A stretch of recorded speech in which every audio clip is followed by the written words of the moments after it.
Pasalo Pasanaya West, near Gate 1, malapit lang sa bungad. As in, pagliko, andyan na yung bahay. Paupahan pwede, investment pwede, kasi mura ang monthly dito. Ayan po, as is po. Lipat agad once magkabayaran, manotaryo, makuha mo yung susi, makuha mo yung lahat ng mga deed of sale, etc. Pwede mo na po itong lipatan or paupahan. Yan po yung gate 1. Pagliko mo, 1 to, pangalawang bloke lang. Pagliko mo sa kaliwa, near gate po yan. Sa laki ng aming Pasinaya West. Maganda pong location ito. So, block 208, lot 12. Galing na ako dito last time. 115 ang all-in na bayad mo sa buyer, ay sa owner. 24 years term only, near gate, kasi kaya medyo ganyan ang price. Pero mura pa din ang 115. Ikaw nang bahala mag-abot sa akin kahit 2,000.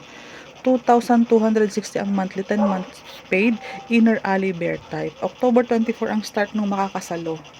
Nakameral ko na, may water na, sunrise, lipat agad. Nakarush po si buyer kasi babalik na ng Bacolod.